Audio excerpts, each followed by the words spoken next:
What's up, everyone? Welcome to today's video. Welcome to the Gamer Dad channel. Thank you very much for tuning in. Tom Clancy's The Division 2 still maintains a very decent level of interest.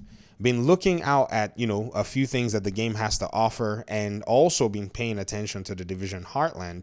And shockingly, I discovered, according to one of our content creators in the community, shout out to Kamikaze Von Doom, that The Division Heartland footage leaked. And on discovering this, I started to wonder and tell myself, I think this is something that could easily be, avoided if the developers take an approach that is slightly not, orthodox to Ubisoft and the way they do things. And Heartland is already tagged as a free-to-play game. So why don't the developers, in order for them to be able to at least start generating interest, start to generate awareness, and gain the one thing they even need and have basically been doing a lot of these closed tests for, which is feedback, why don't they just go ahead and put the game up on early access? Now, this is very interesting because early access is a very interesting paradigm. It could be a slippery slope for all kinds of madness. It could also cause some friction because early access is not something that is easy to implement on console. So this is where I think the friction, would be with all of that. But it still will give the one thing that the Division has always had, this possibility where they can bring players into the decision making, or at least to influence the way the game goes. Now, I know the game is still in development. The developers haven't said anything in regard to, release dates. Only what we've seen are the things that we've been shown. But if they've gotten to a point where, the game can be played or it's playable, or depending on what benchmark they've hit, and if they feel that that benchmark actually makes sense, then why not just go ahead and bring it early access to the community of gamers out there? I strongly believe that on the PC platform, it's going to get a decent amount of, looks, a decent amount of support, and people can start talking about it overall. Now, I understand as well that, the console base will feel like, things are a little separate from them, but the reality of the matter is they already want feedback. They already want the, attention that the game is going to get. So why not go ahead and start getting it, especially when the audience in the Division universe knows that things like PTSs are not easy to implement on the console. They already have an understanding of that, seeing that from the days of the Division 1, this has been a very interesting challenge. I think we got one PTS on console in the lifetime of the Division, one that I know of and I remember. Since then, I don't remember us getting any, until the game, since the game's progression, even through, today's date. So I think this is, in my opinion, a very solid way for the developers to go. I don't think there's anything stopping them other than say maybe the game has not been, developed to the point that they want it. But if the game has a position where they can say, hey, man, we think players can start playing this, they can then come in and say, okay, let's do early access. Here are the caveats. Here are the things that, we think, you're going to have to deal with because this is an early access version of the game. Then the conversation can start in terms of generating awareness and help fill in the gap where the Division right now is in regard to basically keeping the player base busy until they work on, the new restructuring of the content that they want to do with the Division 2, which is Resolve.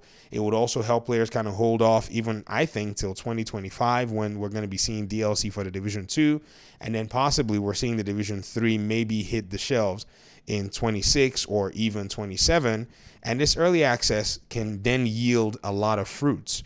Early access, as much as I would say has, a few challenges to it, is not something that I'm against because I've seen some video games, when it's been done right, actually execute on it.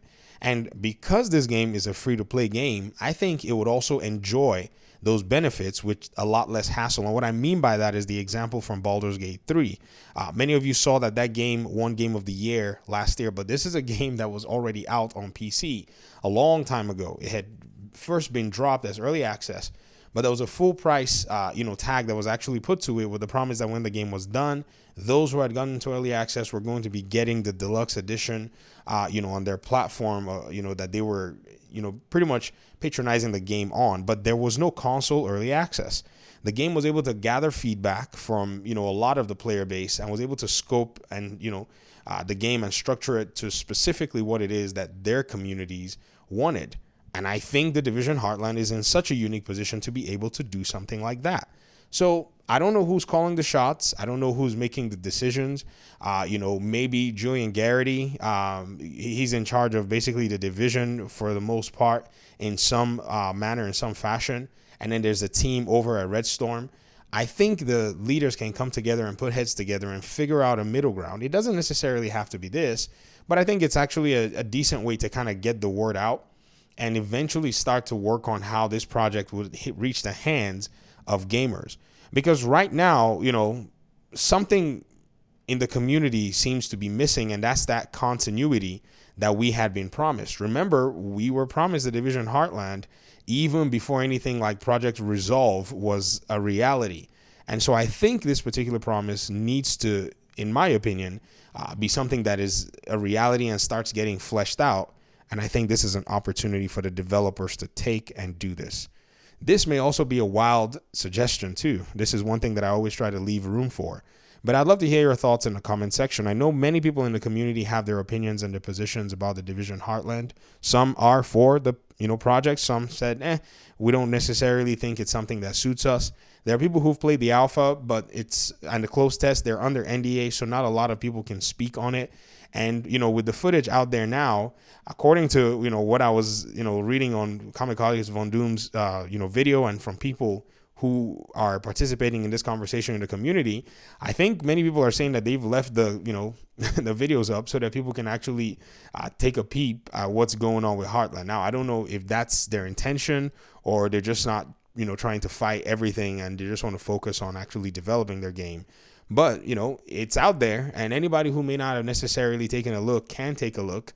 But I'm just saying, beware and not go try to, use the content in ways that has been prohibited. But if it's public knowledge and your eyes are, seeing it, you can't unsee it. So that's also another thing. So just keep in mind that that's the reality. So it's not something where we're, stepping, on eggshells anymore. It's just something where it's like this is now blown out of the water. And I think, Ubisoft can avoid this overall if they probably go the unorthodox route with all, that is in this entire conversation. Okay, I'll get out of your hair. Let me hear your thoughts, like I said, in the comment section. Thank you so much for watching the video. I appreciate you guys' time and audience, and hopefully we'll talk pretty soon in another one. Peace out.